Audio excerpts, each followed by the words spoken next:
This is Andrew Jorges of the Jorges Law Firm, and you are listening to the Real Talk Podcast.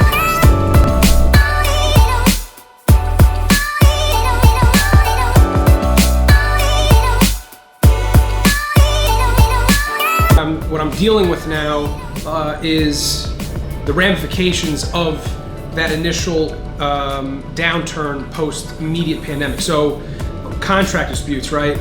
Some of them are still getting worked out. I mean, you end up in a lawsuit over a contract deposit that doesn't get resolved right away. So what you saw in April of last year, May, June, July, a lot of buyers who were in contract said, you know what, the market's 30% off of what it was when I went into contract. I want to get out of this deal.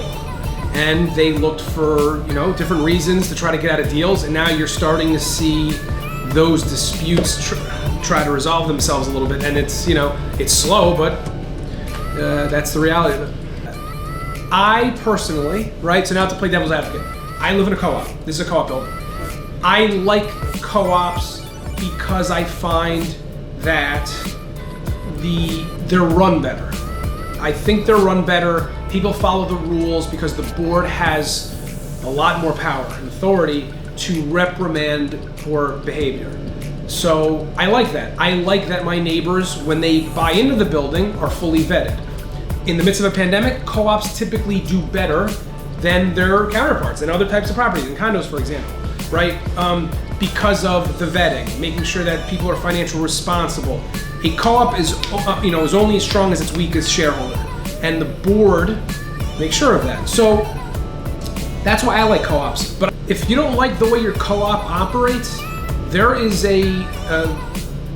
ways to hold the board accountable, right? I look at co-ops like the government and like society. The board, democracy is difficult. If you don't like the way it's run, get other shareholders on board, get a new board in place, call a special election. I mean, the bylaws of the building dictate how the board's supposed to run.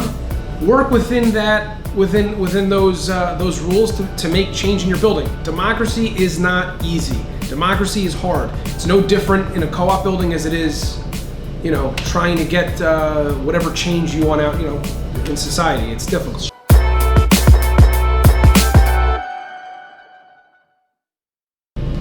What's going on, guys? This is Talk with the Real Talk Podcast. As always, I appreciate you all listening. We're over 3,300 streams. I'm really stoked for that. We've recorded over 47 episodes, so enjoy the next few ones. The most previous one was my friend James Petrie. If you haven't listened to him, he represents our market out in the Hamptons. Him and his family are the founding brokers of the Hamptons market. And we go into all details of the local life, living in the Hamptons, what it was like growing up with his dad, who's one of the top agents there, the surf life, the top restaurants and bars, the Hamptons. So enjoy that. And today, I want to do another podcast episode with one of our previous guests, Andrew Jorges. Hailing from Montville, New Jersey, Andrew graduated from Cardozo Law and has been practicing real estate law for over 11 years. Andrew recently launched his own practice, congratulations, while still being retained as the counsel over at his previous law firm, Adam Lakeman Bailey PLLC.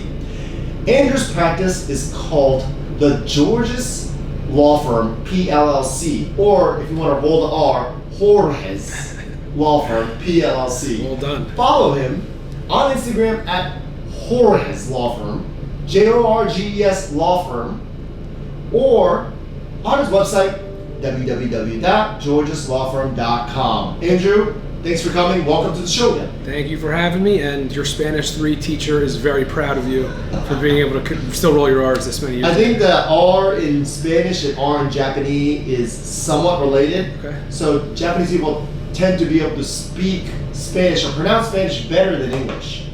I know we're getting off track here. You did a great job. Anyways, so I wanted to first quickly dive into your new gig. You started your own law firm. Your previous law firm still wants you, so you're still technically retained there for business wise. Why did you go solo? What's going on there? So yeah, beyond excited. I opened up my own law firm about 4 months ago, doing almost the exact same thing I was doing in my old firm. And yeah, it's an exciting few months. It's been a very busy time in the New York City real estate market. For anybody who's in the market knows that New York's back, coming back strong, high number of volume transactions, and what a time for me to have done it on my own, going on my own. And yeah, I maintain a relationship, an of-counsel relationship with my prior law firm. The managing partner there has been incredibly gracious since I've gone out on my own. And yeah, opening up my own business it's been incredibly exciting for me, yeah. What's the story behind the decision? I'm sure it took a year or two. Many people that I know that start their own business after having health insurance, benefits, a 401k plan, salary, stable salary, weekends off, paid vacation, paid sick days, paid leave. It's very cushy, it's very comfortable. So what was the deciding factor for you to go on your own, and how long did it take you to get there?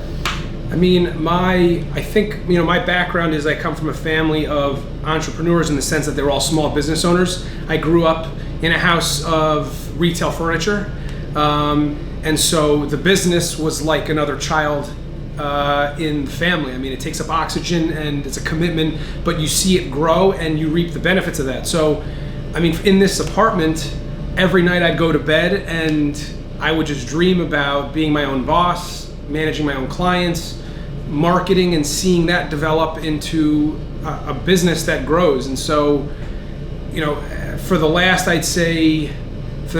few years, I've been thinking about this, dreaming about it. I love the flexibility of it. I work when I want to work. If I want to work really late, I work really late. If I want to work really early, I work really early. I work 7 days a week. I work 7 days a week. I mean, the control of it, you know, I don't answer to anybody but myself. So that's why I did it, and yeah, it's an exciting start. Good. How long has it been since you've gone on your own? A few months, correct? Yeah, February 8th was my first day on my own. Okay, so a few months in, what kind of advice can you give to those that are perhaps a few months in? Advice to give to people thinking about going on their own? No, just as they started, you're a few months in. Yes. You could still see the ship has sailed, but you could still see the land behind you. That's a good way of putting it.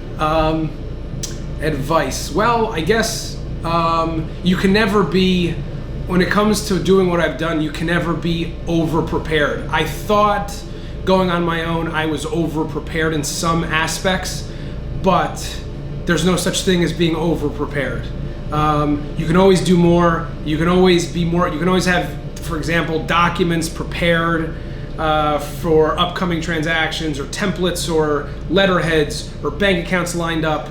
And you know, there's just so much that goes into owning your own business, making sure your bookkeeper understands your business model and how they account for certain transactions. You can never be over-prepared. It doesn't exist. Good. Do you have more free time now that you own your own business, or less? Way less. You know, it's funny. Yeah, I worked a lot. I've always worked a lot. I've never been allergic to hard work. I've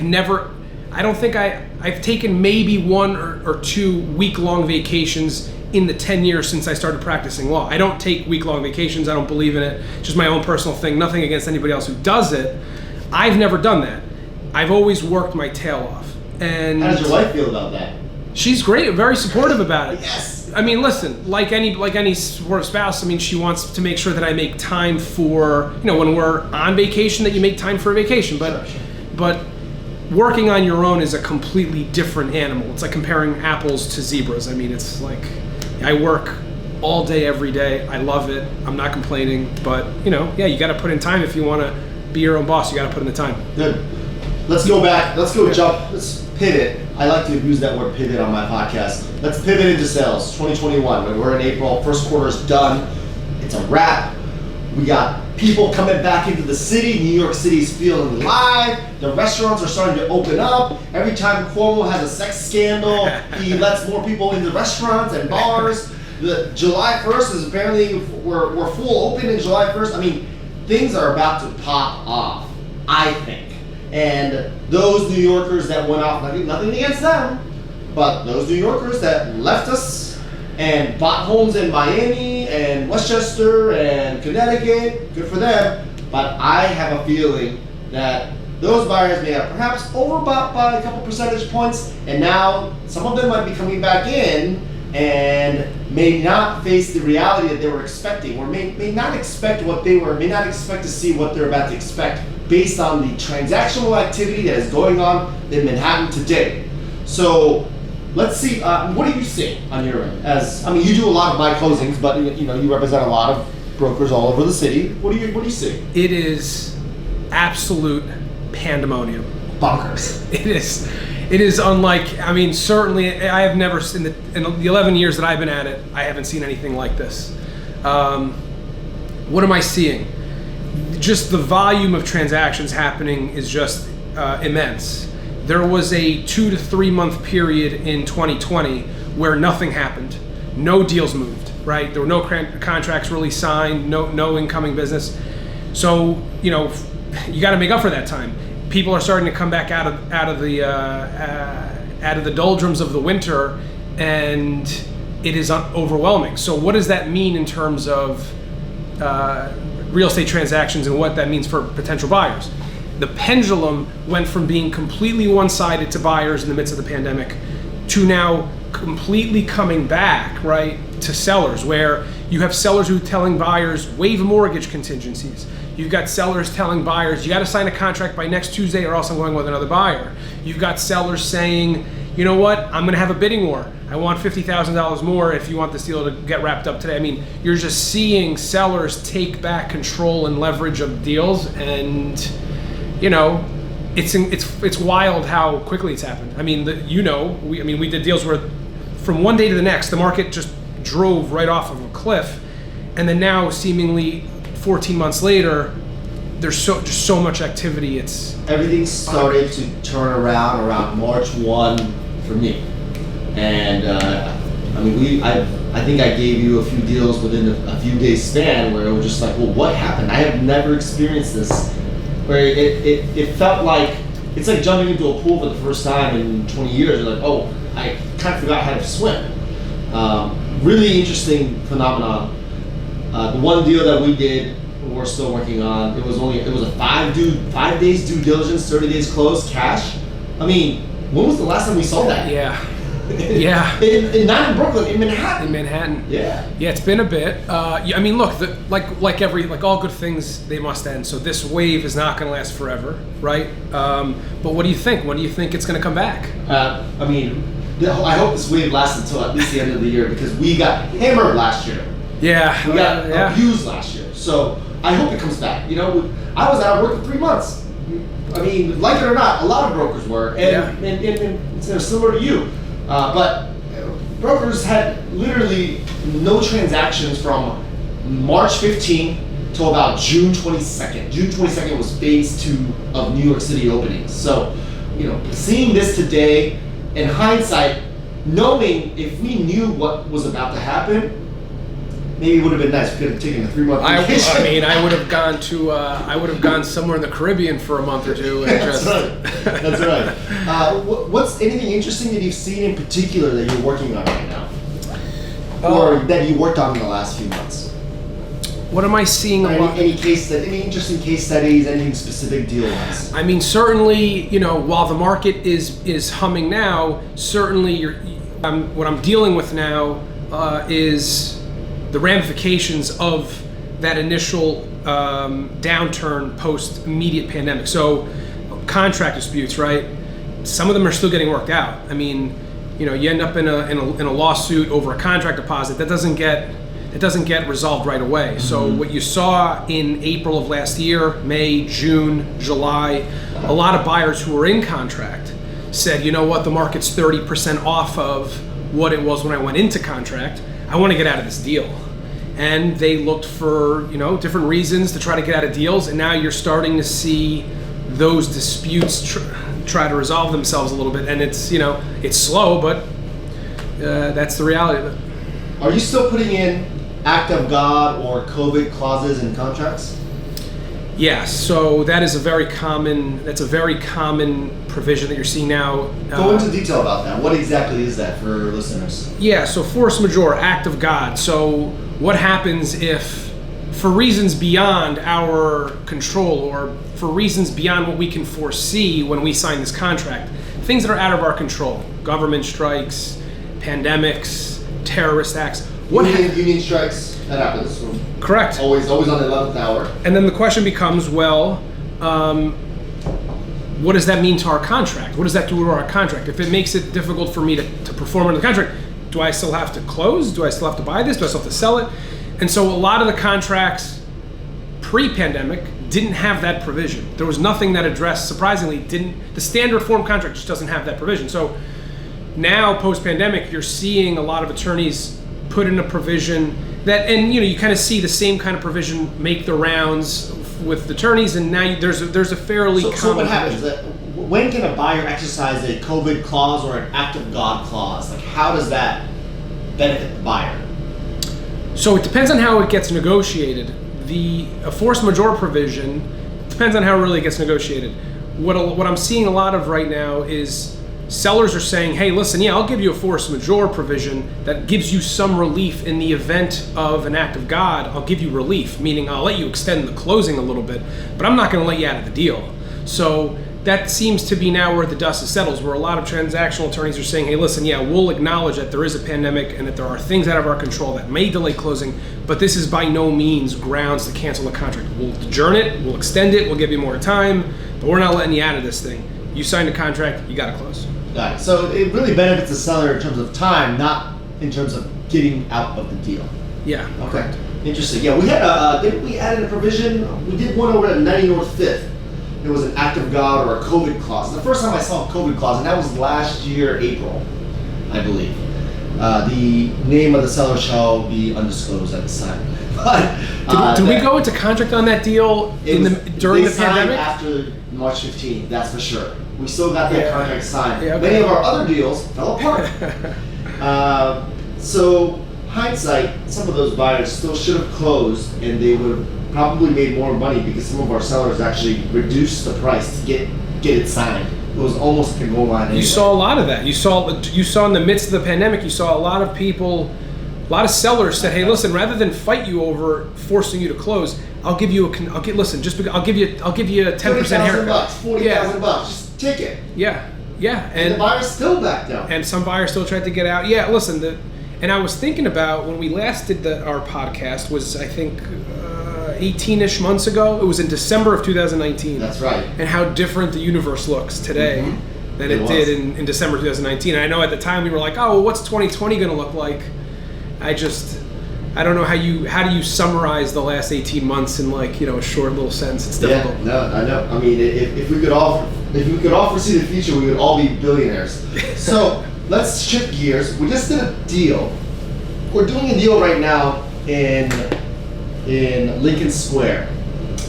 Lincoln Square is a co-op comprised of about 6 buildings. They used to be rental, probably about 1970s construction. My favorite year, architecturally speaking, 1970, 1971. Buildings were built larger, the layouts were always more gracious. There was more land in Manhattan back in the day. The concrete construction was very solid, really solid buildings. But you did something called Eagle 9 title insurance. What exactly is that, and why is it needed? Eagle 9s, yes. Eagle 9s we were talking title policies now. I like it. We're getting into the details. Because when you buy a co-op, you're not buying the land. So there's title on land. Correct. There's no title on a bunch of stock options, shares. What exactly is Eagle 9 and why does a co-op buyer need it? Good question. So I think first you got to answer the question of what is title insurance. Title insurance is insurance that purchasers of property buy to ensure the legitimacy of the transaction, to ensure that the seller is the seller, they actually own the property, there's no fraud going on, it's not Joe Schmo off the street selling it to you and you're buying a lemon, right? or something that's not there. So that's what, it insures you against fraud is the most obvious thing. When you're buying real property, condos, single family, multifamily properties, you can get title insurance. A title company checks the land records to make sure that the seller is in fact the seller, and they issue you a title policy that covers you during your ownership of the property. You pay a one-time premium at closing, and it covers you for the duration of your ownership. Co-ops aren't real property. It's owning personal property. You own a pen, right? And so the question then is, if there's no land record to really deal with that, how do you get the same level of insurance? Typically, co-ops purchasers historically have not gotten insurance. They normally don't. I bought my co-op, I didn't get an Eagle Line policy. Okay. However, because the pandemic has created, and really we're closing in new ways. Transfer agents are just sending out stock and leases, telling people to hold them in escrow, and the closing procedures are such that, listen, it might invite fraud. Some buyers, and there's a growing consensus that it might be a good idea to get title insurance. Because of the pandemic? Historically, you normally get Eagle Line policies for estate sales, right? Somebody lost a stock and lease. There's a question as to ownership, so you get an Eagle Line policy. During the pandemic, I've been seeing a pivot to getting one because of the nature in which we're closing. That we're not doing sit-down closings anymore, where you and I are in a closing room, we're rubbing elbows, somebody brings a stock and lease, it gets canceled, and then the stock and lease goes to the bank. We're not really doing those anymore. We're doing them in new ways. And so there's a potential that fraud gets invited into that new way of doing it. Because we're not in the same room, there's a pocket of error. There's gaps in the exchange of the documents that are giving people some concern. And so that's why I'm seeing Eagle 9s coming out now. Got it. More so than I did before. How expensive is that? Is that the same cost as the regular title insurance? I know it's fixed by the government, right? For fee simple property, for homes and condos, it's relatively fixed, I believe. For Eagle 9, is there the same rules? Is it the same law, or there's a variation on that? Yeah, similar in that it is a fixed fee, and yeah, title insurance, Eagle 9 or not Eagle 9s, or regular insurance policies are heavily regulated in terms of their fees by the government.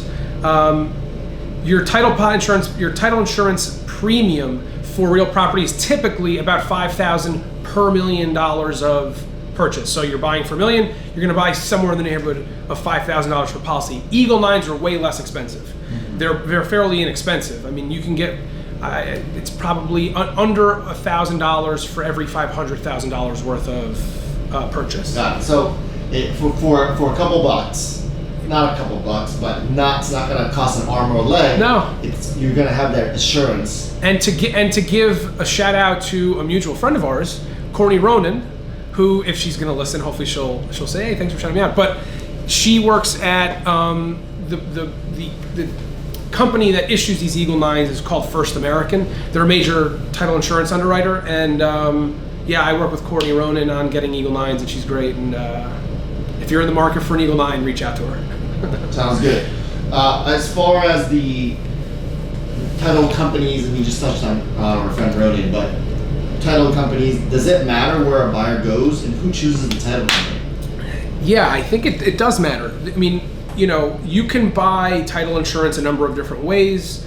There are a handful of large title insurance underwriters, your First Americans, your Old Republics, your Stewarts, Fidelity. They're the main players in title insurance policies. There are smaller companies. I try to, unless the clients can dictate who they want me to purchase title insurance from, but normally the buyer's attorney picks title insurance, and you go with the company that you think gives you the best service. Gotcha. Okay. Because again, the fees are all very regulated. They're all the same. It's all about the service. So yeah. Gotta give our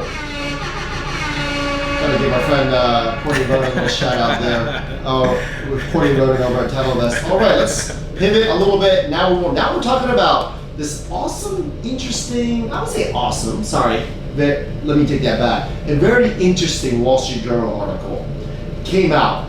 The title of it was, you can Google this if you're listening, the New York City Co-op Boards would have to explain why they deny buyers under new bill.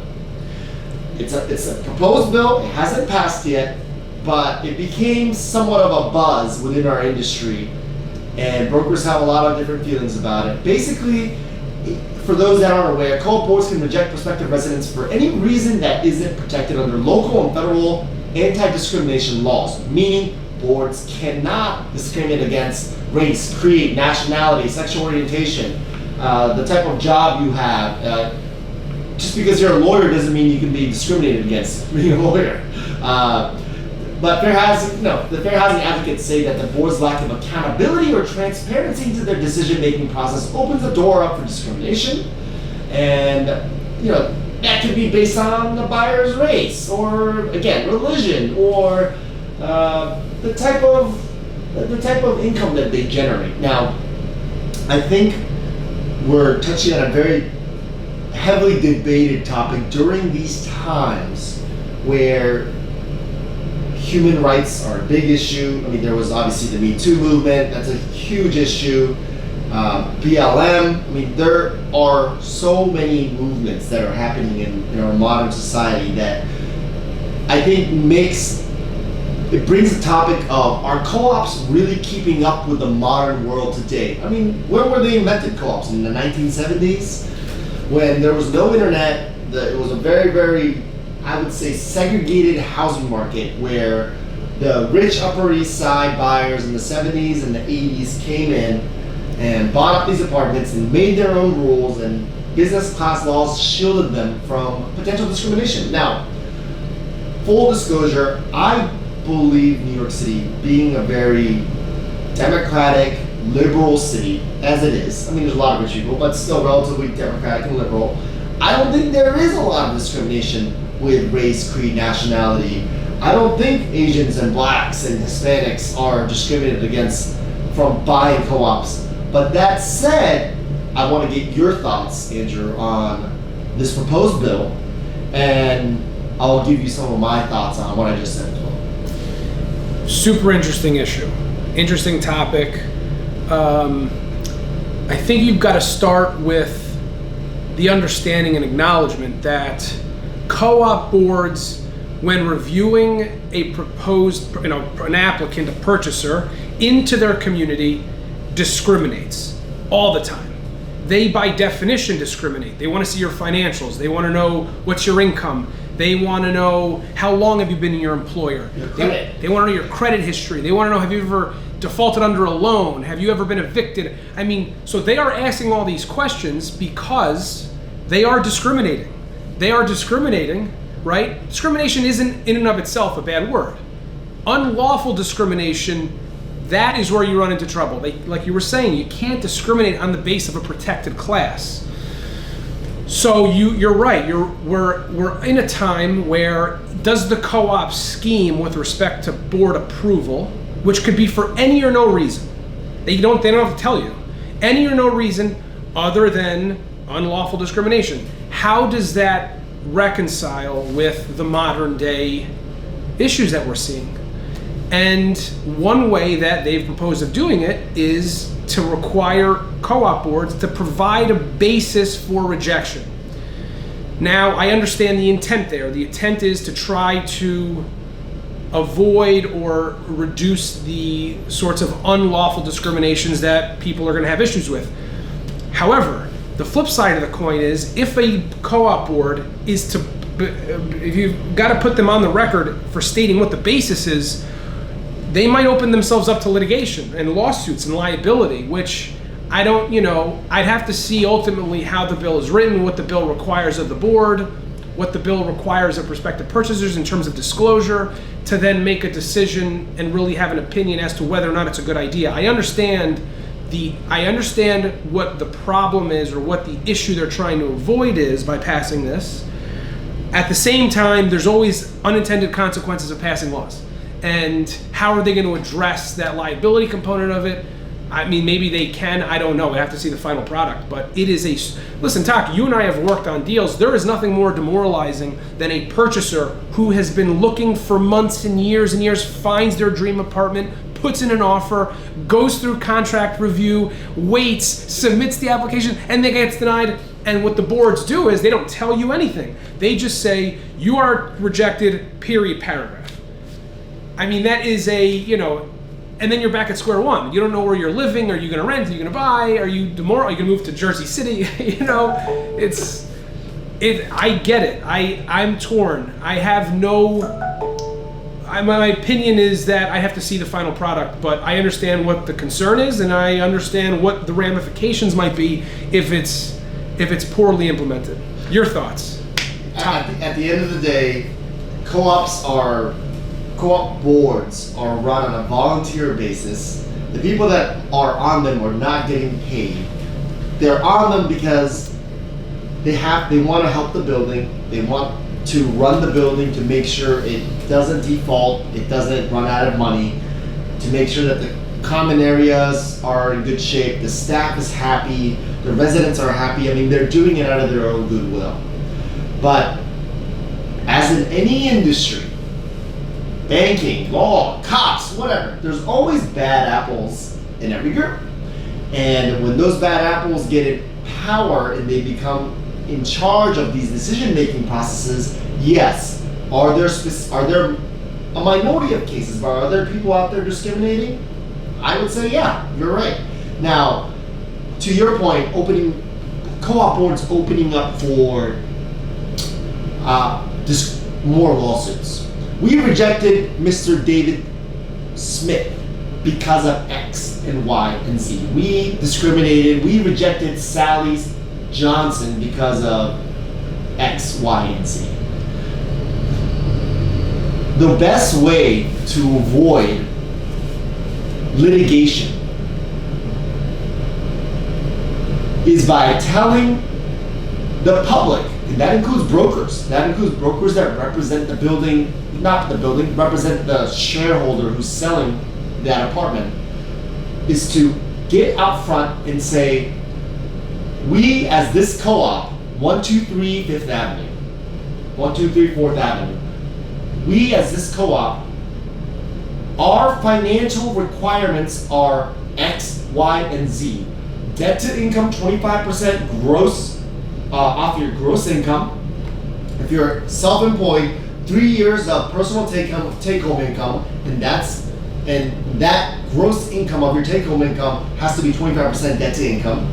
Your creating objective metrics for a potential buyer they're certainly meaningful and helpful. The problem that I don't know what the answer is. I think the short answer is I don't know what the answer is, because if you have set objective metrics that you've got to adhere to, well then what happens if a less than financially suitable candidate offers 4 times the highest value in the building? If they don't financially qualify, then they don't financially qualify. It doesn't matter what the price is. So then the issue though is that as the board of a corporation, the board is given the business judgment, right? So we say the board, should be able to manage its own affairs, and we're going to defer to the board's discretion. If the board thinks that putting aside those objective metrics is in the benefit of the building because they can accept a sale price at 4 times the highest value in the building, right? Now you're posting comps. I'm just using a crazy hypothetical as an example. You're now posting comps that are 4 times anything the building has ever seen.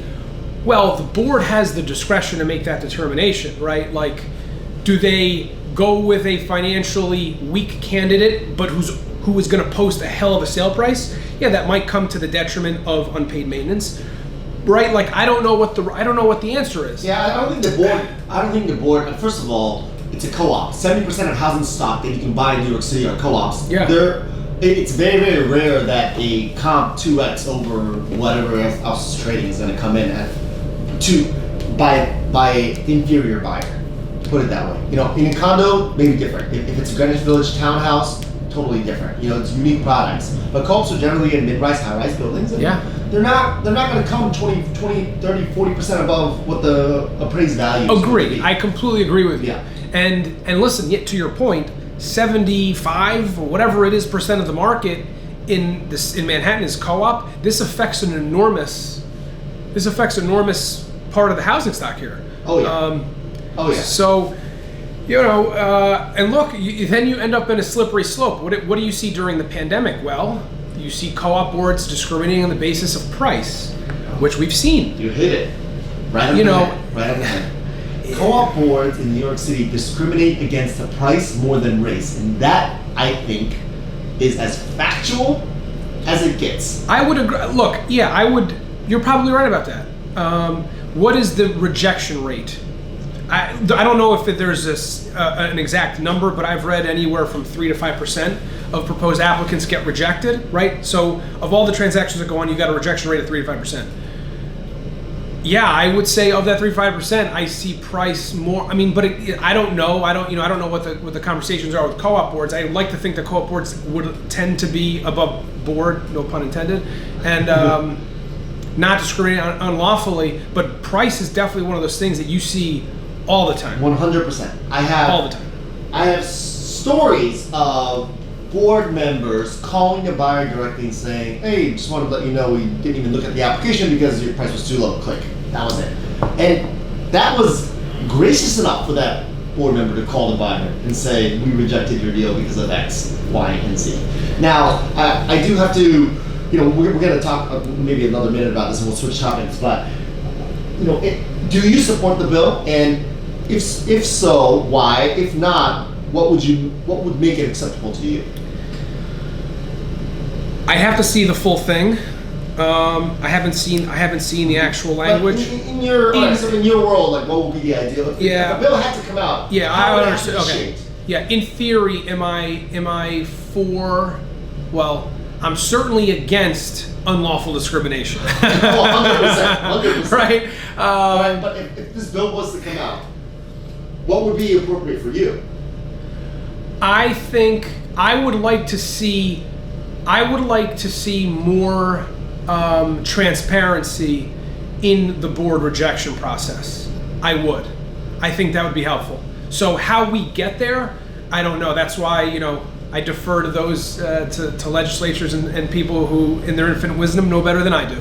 But as a real estate attorney in the New York City market, 70% of co-ops, I see board rejections. I've had many of them. You've had them. I would like to get a little bit more transparency on, at a minimum, what is the board looking for? They often haven't even put in what they're looking for. They'll have certain general rules, but I wouldn't mind to see more transparency. Transparency is a good thing. Yeah. Let's also talk about modern day markets, right? The co-op's reputation for exclusionary behavior is not really in anymore with the younger generation, Gen Z, Gen X buyers.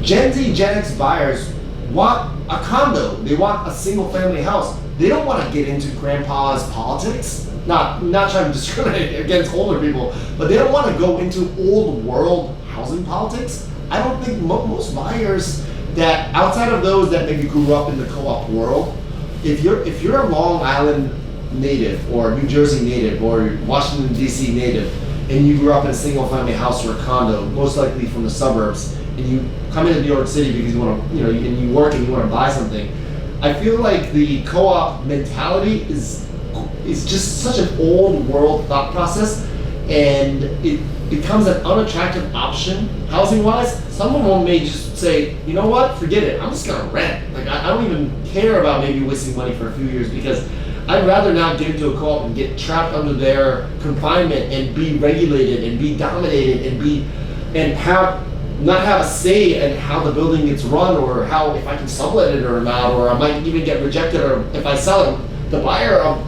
my home might get rejected. I mean, there's too much volatility there. What do you think about that? Oh, I hear your sentiment all the time.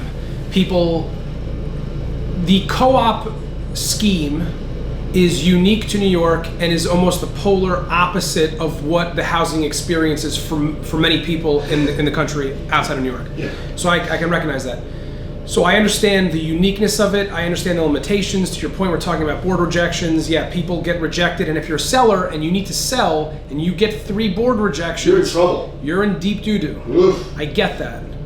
I personally, right, so now to play devil's advocate, I live in a co-op. This is a co-op building. I like co-ops because I find that they're run better. I think they're run better. People follow the rules because the board has a lot more power and authority to reprimand poor behavior. So I like that. I like that my neighbors, when they buy into the building, are fully vetted. In the midst of a pandemic, co-ops typically do better than their counterparts in other types of property, in condos, for example, right? Because of the vetting, making sure that people are financially responsible. A co-op is, is only as strong as its weakest shareholder, and the board makes sure of that. So that's why I like co-ops. But I get it. I understand. It's an old school regime. I get it. It's the board has a ton of control over people, and millennials buying into the market don't like that. They don't like to be told you can only sublet for 2 years during your ownership. You can't renovate without going through all of these hoops, or I get it. It's preference, but if they're going to live in Manhattan, 70% of the market, you gotta get used to it.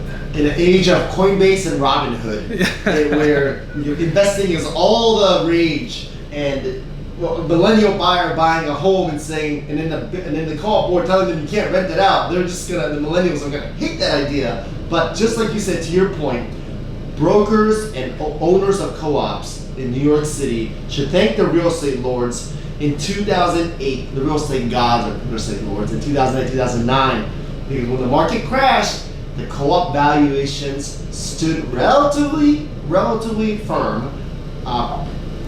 One of the reasons being that, like you said, the buyers are vetted, they're financially strong, they're liquid, and they all paid their maintenance, and none of them went into bankruptcy. And to those, if you don't like the way your co-op operates, there's ways to hold the board accountable, right? I look at co-ops like the government and like society. The board, democracy is difficult. If you don't like the way it's run, get other shareholders on board, get a new board in place, call a special election. I mean, there's the bylaws of the building dictate how the board's supposed to run.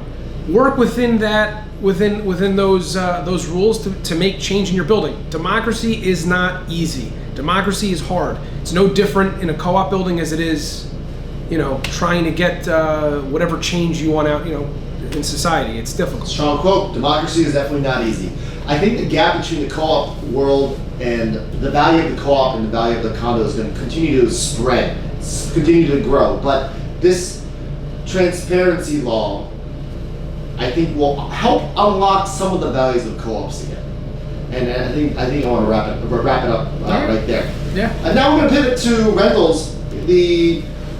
Many people have this, and having me representing hundreds of landlords in Manhattan, I get this question all the time from the tenant community, and I get it from colleagues too. They ask me, like, hey, Talk, is this law still in effect? So there was a proposal on the ban of tenants paying the broker fee to the broker. Now the landlords must shoulder that cost, and that broker fee is capped at 1 month. And that proposal was issued right before the pandemic in 2019, and then it was kind of put on the shelf in 2020 because of the pandemic. Do you know what's going on with that? To be honest, I'm not entirely sure. Okay, so I know there was something that came out. I think the appellate division came out and made a decision. But to be honest with you, I don't know the. We'll skip that. There's an update on the new rental. Was there an update on the new rental regulation that was issued by the state legislature of New York in 2019? Let's talk about rent stabilization, rent control. People are protected. Landlords are screwed. It's been about a year and change since that law was mandated. Have you seen a shift in the market of landlords or owners that are coming to you now because of this new law? Well, it's funny. At my old firm, but the firm that I'm of counsel to does a lot of landlord-tenant work. They have an entire landlord-tenant department.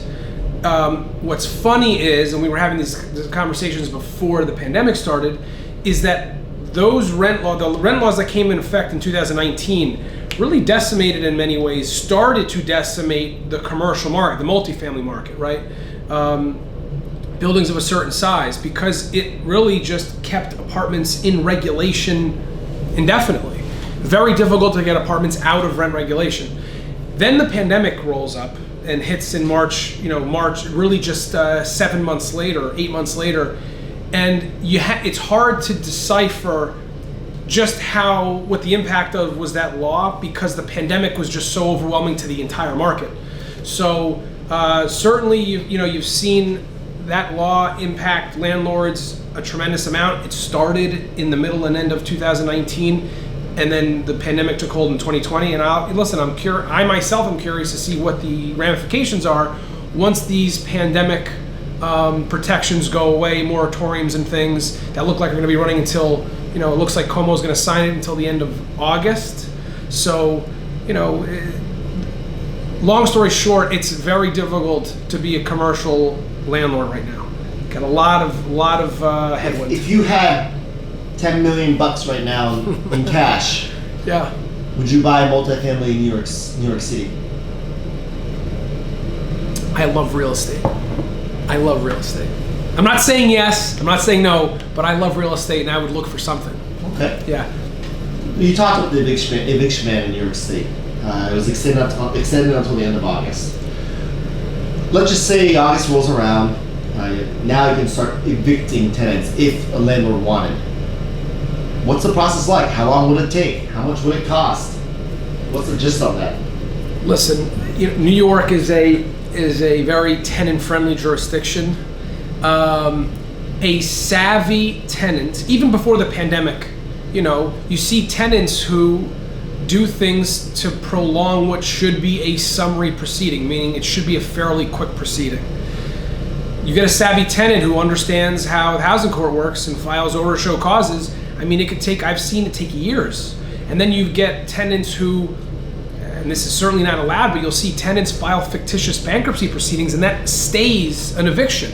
So even if you have, a judgment of possession and the issuance of an eviction, filing a fictitious bankruptcy proceeding in bankruptcy court stays that housing court eviction. So tenants know this. Listen, tenants are smart. Bank fraud? That is certainly a fraudulent filing. Yeah, that is. But you have people who are fighting for their lives, who are fighting for their homes, who are fighting to just not be out on the street. They do anything. It's scary stuff, man. It's you see it and not good. Some people say real estate is a full contact sport, and in this arena, it certainly is. You had spoken to a client of mine who had a tenant that was potentially not paying rent for a few months. An owner like that, do they have any real short-term options?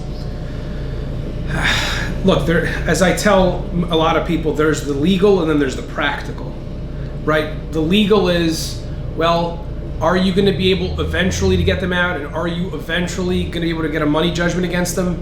Potentially. How long is that going to take? Well, now that that answer will pivot to the practical. If you want to get them out, maybe waive some rent. If you want them to stay for a longer period of time, maybe negotiate a lower rent amount. Everything right now is negotiable. The number one question I get, whether it's in the leasing space or if it's in the transactional buy and sell space, is, can we do that? Can I do that? Can I get that? Can we do this? Can we say that? Can we try and get this? Anything is negotiable. You could do anything. You got to negotiate for it. And so, can you negotiate a better deal in the midst of a pandemic that maybe you take a couple bucks less, but that salvages the relationship and salvages the tenant? I'm seeing a lot of that. You're seeing a lot of tenants, a lot of landlords who are making big concessions because they realize the court system right now is not helpful. So and definitely, certainly not pro-landlord. I want to wrap this up. I know you're a busy man, having your own practice. So as are you. You're also a small business owner. I want to say thank you so much for your time. Thank you too. I know you don't have a lot of time, but you did come out and join on one of our Manbro cycling trips. I was hoping you were going to mention this, and if you didn't, I was going to mention it for the listeners on the podcast. For those that don't know, Tak is an incredible. You can cycle with the best of them. Well, no, I'm not really a spandex wearing cyclist that does loops around Central Park. But doesn't matter. You don't dress the part, but you can. Yeah, you got endurance. I have a pretty heavy steel bike. It's a gravel bike. It's not a carbon fiber speed bike, but yeah, I think you're due for another Manbro trip. No? I am. I definitely am. I'm definitely in. And for those of listening to the podcast, if Tak Yamaguchi ever says to you on a Thursday, hey, do you want to go on a bike ride, short bike ride on Saturday, expect it to be at least 40 miles. 40 is not bad. What we'll do is we'll do a trip, not really a trip, we'll do like 2 loops on Central Park. You know? I'm in. I could do That's- 2 that's- loops. What is it, like 12, 15 miles, something like that? 2, I think it's about 5 and change, 1 loop. Okay. So 2 done. loops will be 10, and then you'll bike from here till up there. So it'll probably be like under a 20-mile trip. Going to Nyack is where I'm going to have an issue. We're gonna have to do that. Though, Going to this year. Nyack and back is... That'll be a good exercise. The man bro, for those who are listening and have not heard of it, it is not sexist. It's man bro. Man is short for Manhattan, and bro is short for Brooklyn. So, and sometimes we have Queens riders, so we'll call them man bro Queens. But come and join if you have a bicycle. You live in New York City, please join us. We're usually out once a week, usually on a Saturday morning. So come and join us, and it's generally a good time. So, Andrew, thank you for your time. Thank you for having me, and keep chopping wood, brother. We're chopping wood. Again, follow Andrew on Instagram at Jorges Law Firm, Jorges Law Firm, and his website, www.jorgeslawfirm.com. He's always available. If you need help on closings, if you're buying something, if you're selling something, you need help on closings, reach out to Andrew. He's the guy. If you need any help with any legal issues that you're facing on whether your ownership, your selling, your tenants, any sort of that matter, feel free to reach out to Andrew as well. He's one of the go-to resources for real estate in the state of New York. So thank you for listening to another episode of the Real Talk Podcast, and we will see you soon. Awesome.